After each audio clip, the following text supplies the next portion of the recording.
Hey there, lovely soul. Welcome back to Noah's Stories. Have you ever made a sacrifice so big that it changed the course of your life? Or someone else's? Today, we dive into a story of resilience, sacrifice, and unexpected love. Let's journey together into the quiet hills of Silver Hollow, where a single choice could alter everything. Silver Hollow was not a place for the faint of heart. Emily Carter grew up in a rickety wooden house clinging precariously to a hillside, where the cold wind seeped through every crack and the scent of damp earth never left the air.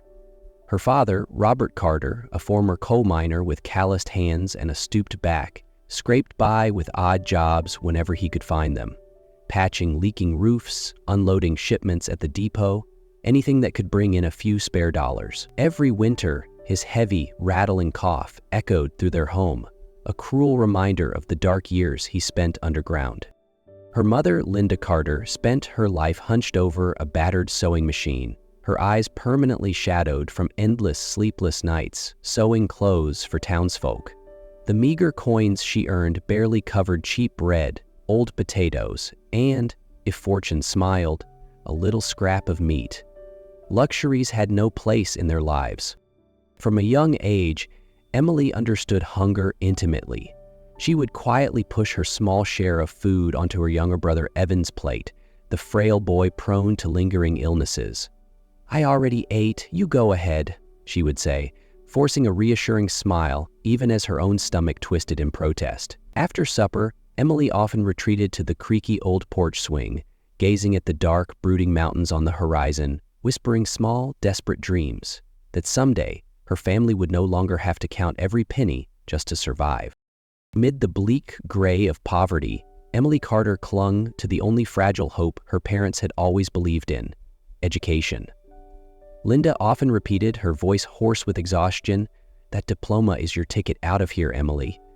Emily held on to those words like a drowning person grasping a life preserver. She buried herself in her books, studying under the dim, flickering light of their crumbling house. Long, sleepless nights, gnawing hunger, all endured for a single goal: to change her fate. And finally, her determination bore fruit. Emily earned a partial scholarship to a nearby state college, majoring in accounting. Her 2 years at college were a grueling blur of classes, part-time jobs, and scraping by on student loans. She dreamed of spreadsheets, of a small business she could build with her own hands, of the day her mother could set aside her sewing, her father could breathe freely again, and Evan could look ahead to a bright future. Yet those dreams remained distant, shimmering mirages on the far-off mountains, as harsh reality always threatened to pull her back down to earth. Emily returned to Silver Hollow with a diploma tucked into her suitcase and a heart full of unripe dreams. She had once believed that if she worked hard enough, the world outside would open its arms to her, that new doors would swing wide in welcome. But harsh reality shattered those fragile illusions faster than she could rebuild them. The stable jobs in the nearby city had long been spoken for, snatched up by those with the right last names or the right connections. Emily, armed only with determination and a degree from a modest community college, seemed invisible to them. She sent out applications everywhere: banks, small offices, retail shops. But each time, the answer came back cold and curt. With every rejection, Emily's steps grew heavier. Her confidence chipped away bit by bit. Days blurred into one another as she trudged through the dusty streets of town, clutching a worn folder of resumes that nobody seemed to want. Slowly, a bitter truth sank in. Sometimes, hard work simply wasn't enough to break free.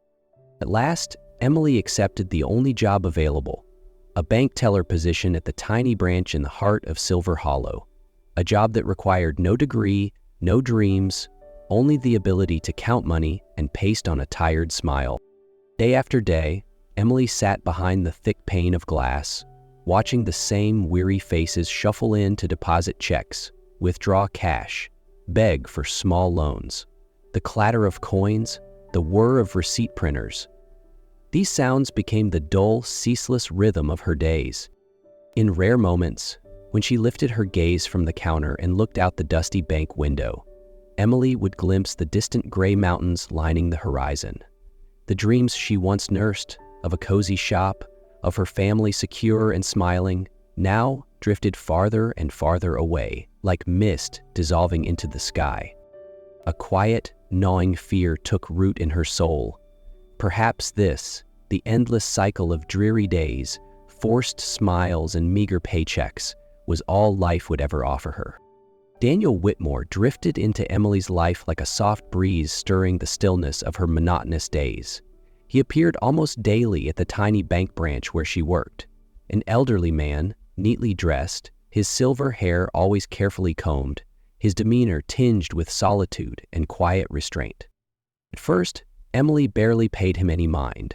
Among the countless weary, indifferent faces she encountered each day, Daniel seemed no different. But slowly, she began to notice the small things. How he always chose the quietest hours to visit, how the sharp blue of his eyes held stories left untold, carrying a sadness time had failed to erase. Daniel was never in a hurry. His transactions were simple, almost trivial. Depositing a small sum, exchanging a few bills, errands hardly worth the trip. Yet each time, he would leave a generous tip in the battered donation cup by the counter. $5, $10, sometimes even $20. For you, Miss Carter. For your dedication, he would say, his voice low and courteous, his gaze warm and strangely steady. In fleeting moments, Emily glimpsed something very real in Daniel. Something unlike the pitying stares she had grown used to from the townsfolk. He didn't look at her as a failed girl trapped in Silver Hollow. He looked at her as a person, someone with worth, with dreams still smoldering beneath the weight of hardship. In some quiet, unexplainable way, Daniel's gentle presence offered Emily a sliver of comfort amidst the bleakness. She couldn't fully understand why, but each time the bank door chimed and she saw his figure crossing the threshold, a small knot of loneliness inside her loosened. As if, in a world washed dull by hardship, someone still saw her, listened to her, and understood the ache she had long ago learned to silence. That evening, Daniel Whitmore did not simply walk into the bank as he usually did. He requested a private conversation and asked if he might visit Emily's home the following night. Hesitant, puzzled, but also quietly curious, Emily agreed, wondering all the while what a man like him could possibly want from someone like her. When Daniel's sleek black car pulled up in front of the Carter family's weathered house, the air grew thick with suspicion and unease. Robert stood at the porch, his worn face carved into a mask of wary caution. Linda nervously wiped her hands on her apron, attempting a semblance of hospitality. Evan hovered at the door, his young face tight with concern. Daniel stepped out, carrying a large basket brimming with luxuries the Carters hadn't seen in years. Thick cuts of steak, imported cheeses, fresh fruits, and glossy wrapped chocolates. "Just a small token," he said warmly, setting the basket on their battered, oilcloth-covered table. Without much preamble, after a few strained pleasantries, Daniel turned to Emily. His eyes, usually so tired, now burned with cold clarity. "Mr. Carter," he began, his voice firm yet respectful, "I will speak plainly. I am a man who has known much of life and loneliness. I have come to admire your strength, your resilience, and the deep loyalty you show to your family." Emily sat frozen while Robert shifted uneasily in his chair. Daniel raised a calming hand. "Therefore, I wish to propose marriage," he said, each word dropping into the thick, tense air like heavy stones. "I do not ask for love. I seek companionship, respect. In return, I will see to your family's needs, your father's health, Evan's education, a proper home for all of you." The room spun. The promises, an end to hunger, to cold, to fear, were too sweet, too tangible, and yet came at a cost that made Emily's chest tighten painfully. She glanced at her father, seeing pride and anguish warring in his weary eyes. Linda clutched her apron tighter, her hands trembling. Evan stood, pale and silent in the doorway. Daniel waited. He did not plead, did not pressure. He simply placed his offer before them, heavy as a verdict, or perhaps as an unrefusable mercy. "You do not need to answer tonight," he said softly after a long pause. "I will return in 3 days. Please consider carefully." Then he rose, bowed slightly with dignified restraint, and departed into the cooling evening, leaving behind a house steeped in suffocating silence, and a basket of impossible choices lying stark and silent on the worn kitchen table. That night, Emily barely slept. She lay stiffly on her creaky old bed, staring up at the water-stained ceiling, where each spreading mark seemed to whisper questions she dared not answer. 3 days. Daniel had given her 3 days to decide the course of her life and that of her entire family. In Emily's mind, vivid images flickered relentlessly. Her father, Robert, coughing violently through the freezing winter nights, his calloused hands trembling as he tried to patch their leaking roof. Her mother, Linda, with dark circles etched permanently under her eyes, sewing desperately through endless nights to buy Robert's medication. And Evan, her frail younger brother. She had sworn to herself that she would save them, that she would pay whatever price was necessary. But now, the price seemed unbearable. Some small part of Emily, the part that once dreamed, that once believed in love, screamed against this choice. She did not love Daniel. She barely knew him beyond his quiet melancholy and courteous ways. The thought of binding herself for life to a man she did not love twisted her stomach into knots. Yet, what was worse, sacrificing her youth and her dreams, or watching her family sink deeper into hopelessness? The next morning, beneath a gray, heavy sky, Emily found her mother outside, slowly pinning threadbare clothes to the sagging clothesline.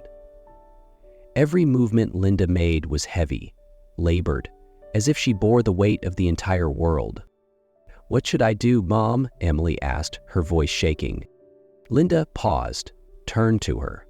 In her weary, time-worn face, Emily saw an infinite gentleness. "This is your life, Emily," Linda said softly, her voice thick with emotion.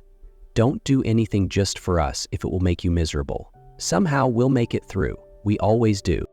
But Emily knew better. She knew that making it through meant enduring the same endless grind, the same crushing fear of what tomorrow might bring.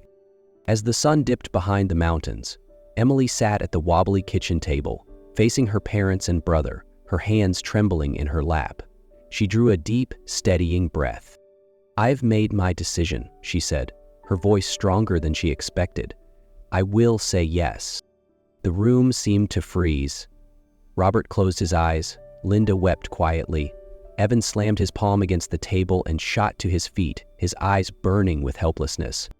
But Emily sat firm, silent, a soldier accepting the battlefield she had chosen, even if the cost would be nothing less than her own heart.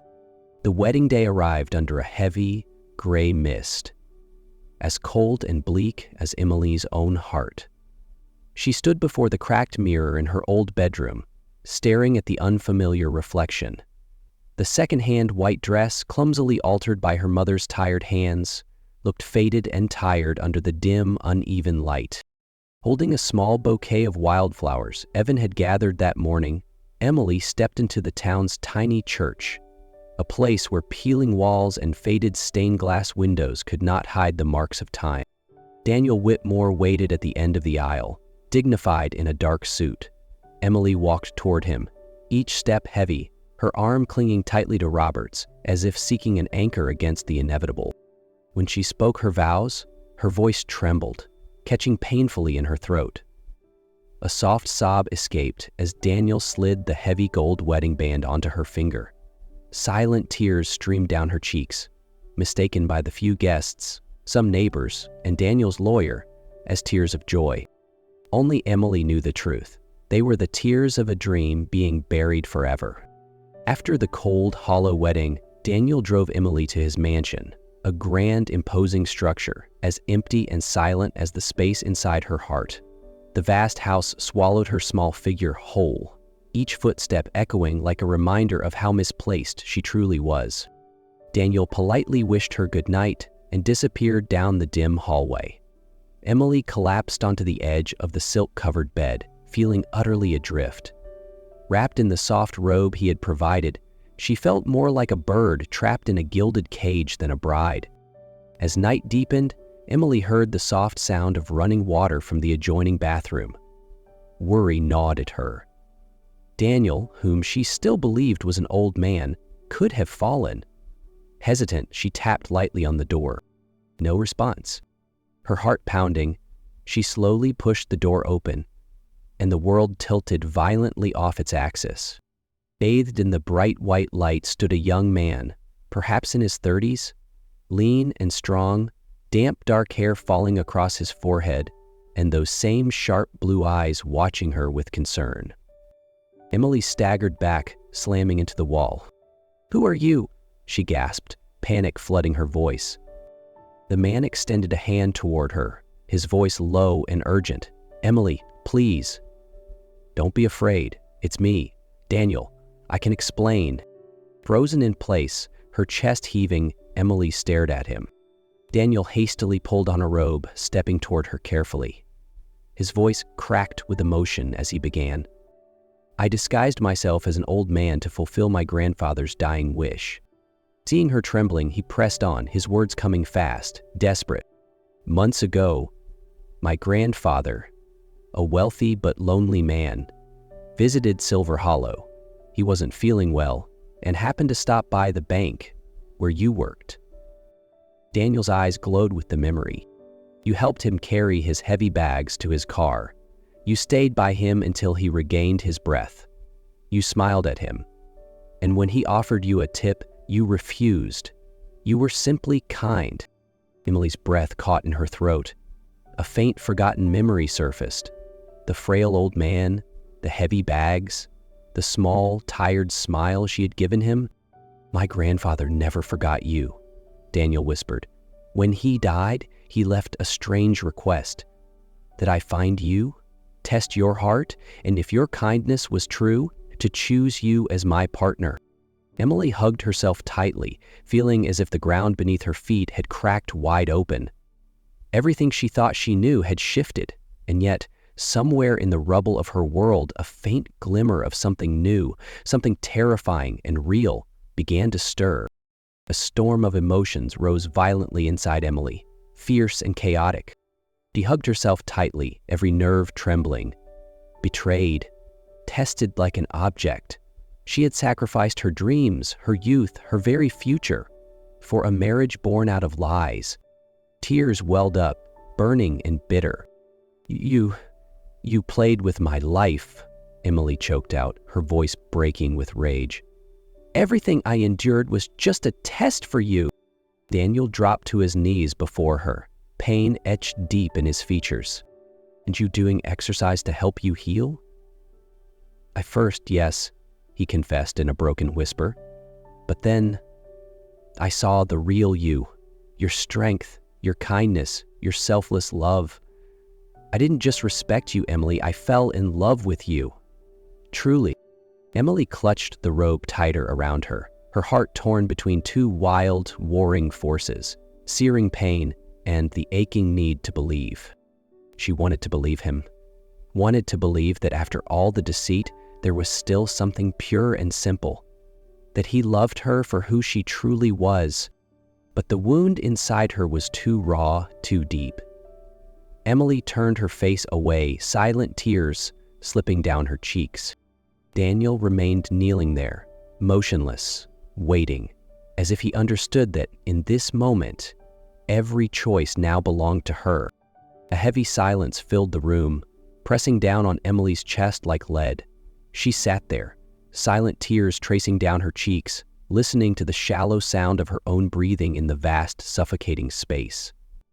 Slowly, Emily lifted her head. Daniel's eyes were still on her, not pleading, not justifying, simply waiting for her to decide. In those eyes, Emily saw pain, regret, and something so raw and genuine it made her heart ache. She swallowed hard, words breaking apart inside her throat. "You made a terrible mistake," she said, her voice rough with emotion. "But I see the real you too." Daniel held his breath, hope flickering in his weary gaze.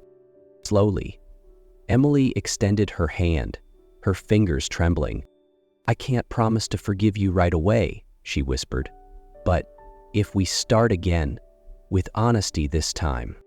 A shaky, almost disbelieving smile broke across Daniel's face. He took her hand, holding it gently, as if she were the most precious thing he had ever touched. And in that fragile moment, amidst the rubble of betrayal and broken dreams, a small seed of hope took root. From the moment Emily took Daniel's hand, everything began to change.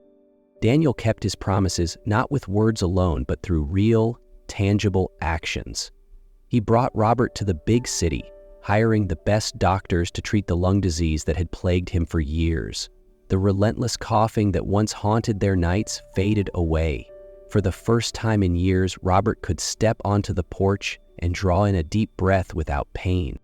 Soon after, Daniel bought the Carter family a small but sturdy house just outside of Silver Hollow.